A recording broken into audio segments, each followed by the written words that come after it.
E aqui no estúdio nós temos a presença da chefe do cartório eleitoral, Andréa Albuquerque. O programa de hoje a gente vai falar muito sobre a estrutura das eleições 2024, por isso a presença de Andréa aqui. Muito obrigado pela presença, muito boa noite, prazer recebê-la aqui.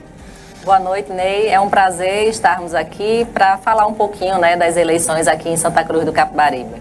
Eu acho que a eleição é um momento assim que as pessoas trabalham muito, mas trabalham com prazer, Eu participo de cobertura eleitoral há muitos anos e quando chega naquele momento final ali, depois da apuração, quando a gente vê realmente que a missão foi cumprida, a satisfação é muito grande, Eu acho que esse sentimento assim de envolvimento ele já começa a acontecer, não é isso, Andréa? Sim, é um sentimento de dever cumprido, As eleições é a maior festa da nossa democracia.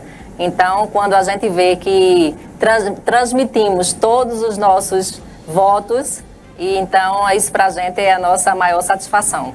Mas até lá tem muito trabalho, certo? Eu queria aproveitar esse momento para a gente entender um pouco de como toda essa estrutura é organizada, como que ela é montada, quando que ela começou. A gente começa a ter uma imagem disso quando as urnas vão chegando, que vão sendo instaladas, ali na véspera começa toda aquela movimentação. Mas no cartório eleitoral a gente sabe que há bastante tempo, Queria que você falasse sobre isso, sobre a preparação. Se nesse momento, por exemplo, todos os eleitores estão cadastrados biometricamente, certo? Se tudo está organizado e como que é feito esse processo? Sim, com relação à questão dos eleitores, a biometria ela se encerrou em maio, quando o cadastro ele precisa ser fechado 151 dias antes das eleições, para que a gente possa preparar essas eleições, poder ter o nome nos cadernos que são impressos com antecedência. Então, esse fechamento ele ocorreu lá atrás e, a partir daí, os sistemas vão sendo lacrados. Então, dia 10 de setembro, houve a lacração dos sistemas oficiais pelo TSE e iniciamos agora a fase mais importante, que é a preparação das mídias. Então, iniciamos ontem, no sábado, iniciamos a geração de mídias no estado de Pernambuco e a nossa aconteceu ontem, lá no cartório eleitoral, com a presença da nossa juíza eleitoral. E amanhã teremos a preparação das urnas, que acontece lá em Surubim, que é o nosso polo eleitoral, onde as urnas, as mídias que foram geradas ontem nos computadores da Justiça Eleitoral vão ser colocados nas urnas. E aí elas estarão prontas para serem distribuídas nos locais de votação na sexta e sábado que antecede as eleições. Então, já está tudo preparado, os candidatos aptos já estão, então, nessas mídias que vão para as urnas eletrônicas. Quem estiver com recurso, nós aqui não temos, nós aqui tivemos 143 vereadores deferidos e 6 inaptos. Não temos nenhum candidato aqui com recurso.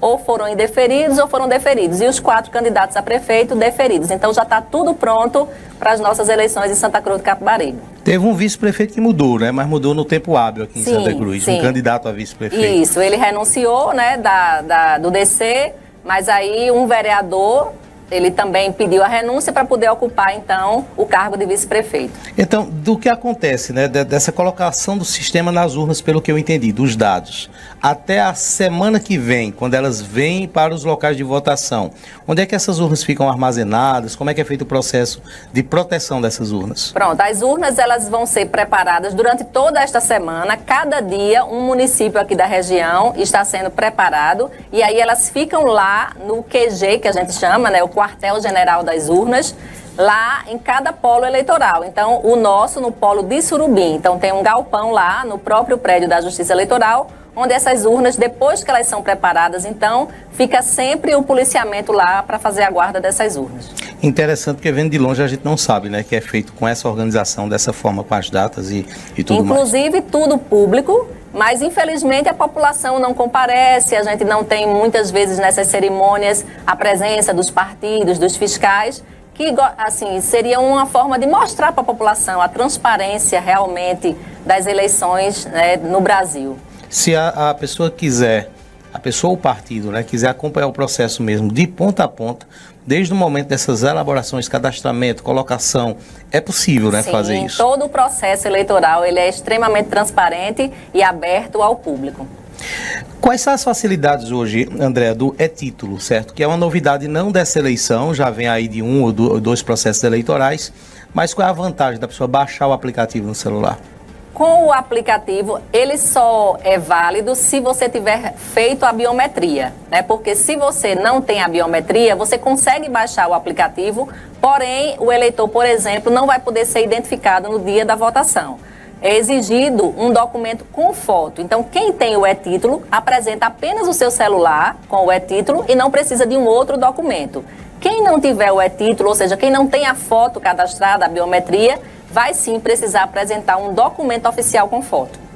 E para justificar o voto, as pessoas que estão em outro município, com e-título é possível ou permanece a necessidade de ir a um local de votação? Pois é, um benefício muito interessante, né, do e-título, que inclusive precisa ser baixado até o sábado, né, no domingo não consegue mais baixar, então quem tiver interesse tem que baixar o aplicativo no seu celular até o dia 5. E aí você pode justificar pelo próprio e-título. Por quê? Pela geolocalização do seu celular, ele identifica que você está fora do seu município e ele aceita então a justificativa sem que você precise ir à urna. Porém, ainda assim é válida a justificativa que é feita nas urnas. Vamos falar sobre a estrutura, André, para a eleição, certo? Que todo ano há, certo? Eventualmente há algumas novidades, certo? Mas a estrutura básica é a mesma, de pessoas que vão trabalhar. Por exemplo, mesário, me corrija se eu estiver errado, tá certo? Mas os nomes, né? Mesário, chefe de sessão, né? Acho que é isso, chefe de sessão ou presidente de sessão? Presidente. Presidente de sessão. Isso. Fiscal, que acho que talvez seja uma atribuição dos partidos. Mas qual é a função de cada um dessas pessoas que estarão ali no local de votação?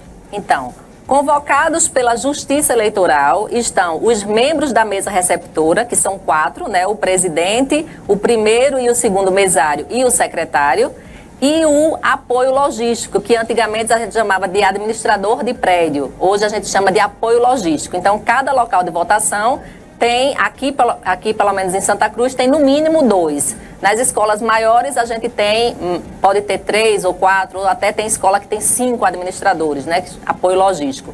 E esse ano nós temos uma novidade, que é o coordenador de acessibilidade. Então, uma dessas pessoas que está fazendo esse apoio logístico, ela vai estar com esse olhar mais voltado para a acessibilidade, para diminuir as barreiras que possam existir, para que dificultem, então, a essa pessoa com deficiência, ela exercer a sua cidadania. Então, é uma pessoa que está lá com outro olhar. Então, o coordenador de acessibilidade é para viabilizar, por exemplo, o cadeirante, alguém que chegou ali, que ele perceba que tem alguma dificuldade e ele tem o papel de passar pelas barreiras, né? Isso, de conduzir. Não só de conduzir, de orientar, mas como de identificar. Porque a gente gosta de saber identificar essas pessoas, mas nem sempre eles procuram a Justiça Eleitoral para dizer que estão naquela sessão ou para modificar para uma sessão com acessibilidade. Então, a gente manda formulários no dia da votação para os mesários e para esses apoios logísticos, para eles identificarem essas pessoas, para que, por exemplo, uma pessoa que tenha deficiência visual, ao chegar, ela já esteja previamente identificada e já tenha o áudio dela ativado na urna, para então ela ter conhecimento de todo o voto que está sendo dado. André, uma pessoa que está em dúvida, certo? Se deixou de votar, porque às vezes a pessoa, por exemplo, a eleição de 2 turnos, a presidência da República, eu votei no primeiro turno, posso não ter votado no segundo turno e posso não lembrar, né, se votei nos 2 turnos ou não, por exemplo. A essa altura do campeonato, ela tem como consultar para saber se ela está apta a votar na próxima eleição, como é também no mesmo contexto aqui que a pessoa fica inapta.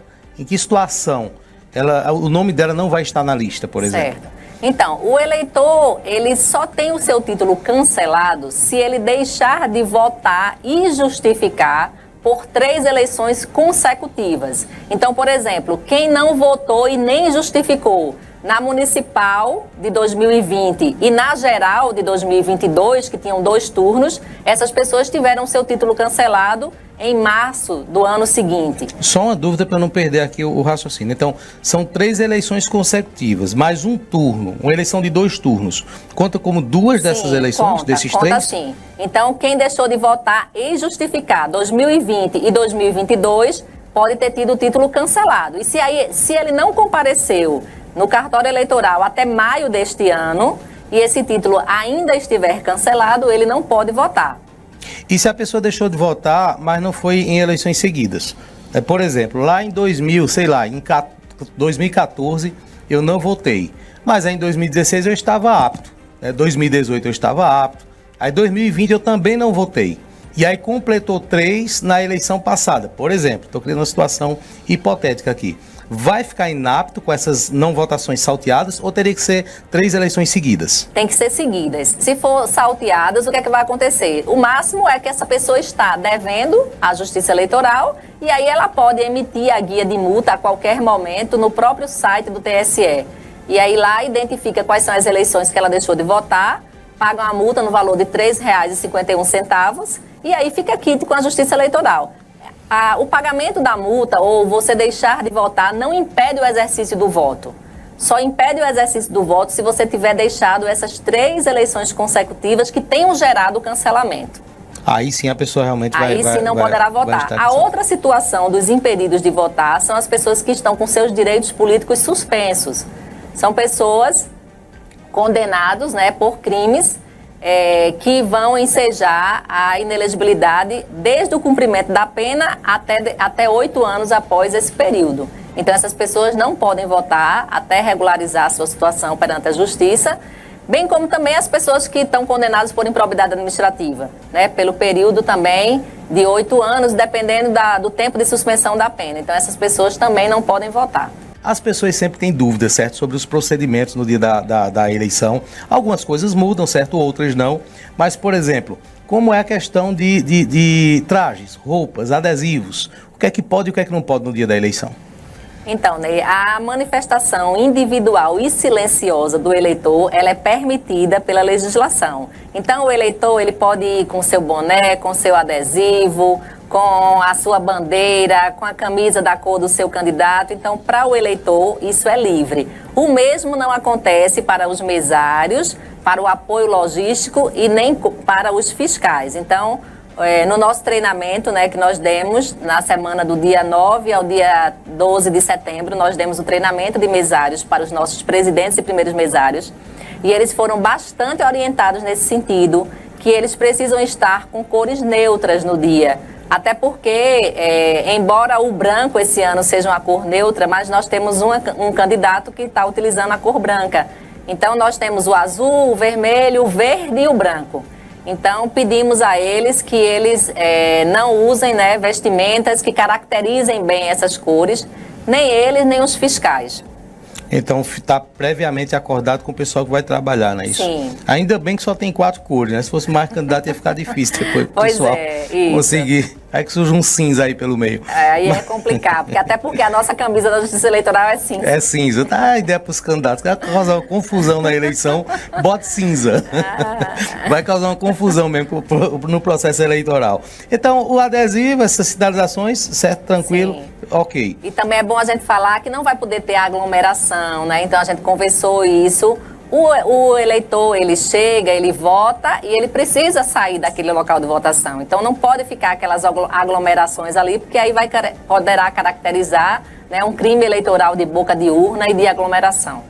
Ok. Votar com a presença de crianças, por exemplo, levar os filhos para o local de votação. É possível? Não é possível, não está autorizado, os mesários também estão orientados a não permitir que crianças entrem na sessão eleitoral para votar junto com os seus pais. A gente falou também sobre aquela questão da prioridade, por exemplo, crianças de colo. Então, essas crianças de colo, os pais eles têm direito ali à prioridade na fila, mas coloca ali a criança sentadinha numa cadeira, ali próximo de onde a pessoa vai votar, para que realmente a gente não tenha essa interferência da quebra do sigilo de voto, Mas nem no colo mesmo assim, não pode? A gente tem pedido para deixar a criança sentadinha lá. Mas é uma orientação, Eu estou perguntando porque eu já ter visto candidatos levar filho, por exemplo, levar criança. Candidatos, às vezes, principalmente em capital, acontece muito. Então, assim, é uma orientação, não é uma regra, pelo que eu estou entendendo. Não, a legislação diz que não pode. Não pode? Não pode. Então, caberia naquela situação, que eu estou trazendo, um candidato de capital, né, que pousou ali com o filho, o dono, o presidente da sessão tem intervido ali. Não deveria ter precisa ter intervir pedido. Porque a orientação é essa, né? Não existe essa possibilidade, não é permitido. Então, a permissão hoje do acompanhante, por exemplo, para pessoas com deficiência ou dificuldade na mobilidade, é de uma pessoa maior de 16 anos. Então, criança não é para entrar na sessão de nenhuma forma. Deixa eu simular uma situação aqui, vou complicar a entrevista da Andréa. O voto é sigiloso, certo? Por esse motivo não pode levar a criança lá. Mas, por exemplo, a pessoa foi votar, quando ela está votando lá, ela olha para quem está na fila, por exemplo, uma pessoa ficou lá para tirar uma foto e ela faz um gesto de um número, certo? Vamos supor que aqui fosse São Paulo, né? Aí o Pablo Marçal tem um negócio do M assim, né? É esse tipo de coisa, né? De gesto. Ele pode ser implicado ali, chamar a atenção, ter algum problema se fizer isso, ou como já votou e não estava só ele ali, não teria problema dessa manifestação de gestos e tal. Sim, a gente, em conversa, né, com a juíza eleitoral, o que está permitido dentro da sessão é tirar fotos dos candidatos, né? Não da urna, mas assim, o candidato vai votar, ele leva a equipe dele de imprensa, então poderá ser feito um registro desse candidato lá na sessão eleitoral. Mas o eleitor comum, ele não pode tirar foto, não pode fazer selfie, não pode fazer selfie com a equipe dos mesários, né? Nem ali na porta da sessão. Então eles estão orientados realmente a pedirem que as pessoas não façam isso, coibirem, né? E qualquer coisa entrar em contato com a juíza eleitoral. Então essa é uma permissão para os candidatos, sim, né? Isso deixa claro. Aquelas fotos que os candidatos fazem na urna, ele faz porque é candidato. Isso. O eleitor comum, ele não pode fazer isso. Não, o eleitor não. Ok. Questão de segurança, né? A gente sabe que o esquema de segurança durante o dia da eleição, né, ainda será montado, certo? É definido. Mas quais são os canais hoje mais rápidos, ligados inclusive à Justiça Eleitoral, em que a pessoa pode fazer denúncia? No dia da eleição, por exemplo, o Pardal, que é um mecanismo bastante conhecido, vai estar funcionando ou por ser no dia da eleição não vai estar? Não, sim, o Pardal continua funcionando, então é um mecanismo que ele funciona durante todo esse período, inclusive no dia da eleição. Agora ele tem que ser baixado um dia antes. Não adianta baixar no dia? Não, no dia nenhum aplicativo do TSE poderá ser baixado no dia da eleição. O que se configura boca de urna? Quais são os atos que podem caracterizar uma boca de urna? O pedido, né, explícito do voto, né, ali na área ali de circunscrição daquele local de votação, né? Então, inclusive na porta da escola, se a pessoa se o candidato ou pessoas que estão trabalhando para o candidato forem pegos, por exemplo, jogando aqueles santinhos ali, naquele local de votação, isso pode caracterizar, sim, a boca de urna. No dia? No dia da votação. Mas antes o pessoal extravasa mesmo, né? Tem colocado bastante sujeira. Não entendo por que eles acham que o candidato vai ser eleito se ele sair jogando coisa ali. Infelizmente, eu presenciei isso até nos movimentos aí, quando eu estava passando e vi as pessoas jogando para cima como se fosse realmente confete. Isso. E aí, na véspera da eleição também, infelizmente, né, isso acaba acontecendo.